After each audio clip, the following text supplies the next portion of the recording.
అధిక బరువు అనేక సమస్యలకు కారణం. సాహితీ యోగా ఆన్లైన్ క్లాసులో జాయిన్ అవ్వండి. త్రినేని సీరియల్ ఫేమ్ జోడీ పవిత్ర జయరాం, చంద్రకాంత్ల మరణాలు ఇండస్ట్రీని తీవ్ర దిగ్భ్రాంతికి గురిచేశాయి. పవిత్ర జయరాం మృతిని జీర్ణించుకోలేకపోయిన చంద్రకాంత్ శుక్రవారం సాయంత్రం మణికొండలో ఆత్మహత్య చేసుకుని మృతి చెందాడు. అతడి మృతి కుటుంబానికే కాక ఇండస్ట్రీకి కూడా తీరని లోటని చెప్పాలి. ప్రేమించిన వ్యక్తి కోసం ప్రేమించి పెళ్లి చేసుకున్న భార్యకు, అతడి మీదే ప్రాణాలు పెట్టుకున్న కుటుంబ సభ్యులను, పిల్లలకు కూడా తీరని అన్యాయం చేశాడు చంద్రకాంత్. అతడి మృతి పట్ల అభిమానులతో పాటు సినీ ఇండస్ట్రీకి చెందిన వారు సైతం సంతాపం వ్యక్తం చేస్తున్నారు. ఈ క్రమంలోనే తాజాగా చంద్రకాంత్ పెళ్లి వీడియో సోషల్ మీడియాలో వైరల్ గా మారింది.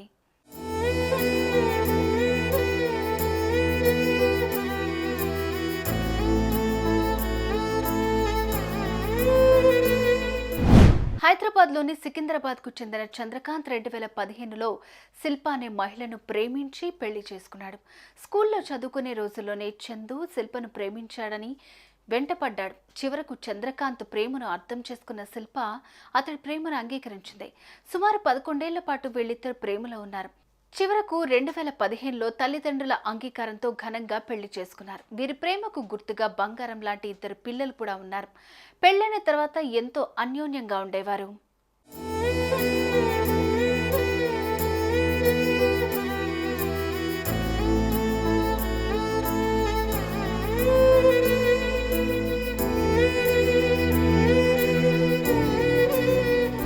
ఇక తనకు చిన్నప్పటి నుంచి యాక్టింగ్ పై ఉన్న ఆసక్తితో సుమారు 2 సంవత్సరాల పాటు సీరియల్స్ లో అవకాశాల కోసం తిరిగాడు. అలా మొదటిసారి శ్రావణ సమీరాలు సీరియల్లో నటించి బెస్ట్ విలన్ గా అవార్డు కూడా అందుకున్నారు.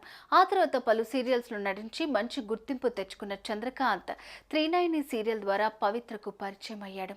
ఇక ఈ సీరియల్ వారి జీవితాన్ని మలుపు తిప్పిందనే చెప్పాలి.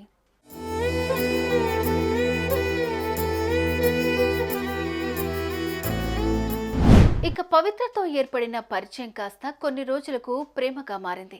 అప్పటి నుంచి తన భార్య పిల్లలను దూరం పెట్టి పవిత్రతో కలిసి ఉండేవాడు. రీసెంట్గా జరిగిన రోడ్డు ప్రమాదంలో పవిత్ర మృతి చెందడంతో తీవ్ర డిప్రెషన్కు గురైన చంద్రకాంత్ పవిత్రకు సంబంధించిన పోస్టులు చేస్తూ ఆమె జ్ఞాపకాల్లోనే ఉండేవాడు. అలా శుక్రవారం సాయంత్రం తన నివాసంలో ఆత్మహత్య చేసుకున్నాడు.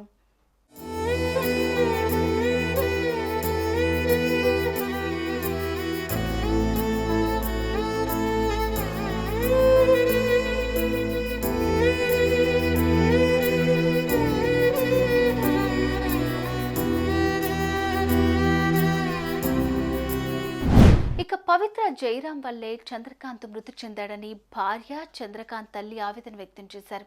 పవిత్రతో పరిచయం అయ్యాకే చందు తమకు దూరం అయ్యాడని, ఆమె కోసం కన్నవారిని, కట్టుకున్న భార్యను, కడుపున పుట్టిన బిడ్డలను కూడా అన్యాయం చేశాడని, వృద్ధాప్యంలో తమకు అండగా ఉంటాడని అనుకుంటే కన్నవారికి కడుపు కోత మిగిల్చి ఇలా అర్థాంతరంగా తనువు చాలిస్తాడని తాము కల్లో కూడా అనుకోలేదని కన్నీరు మున్నీరవుతున్నారు.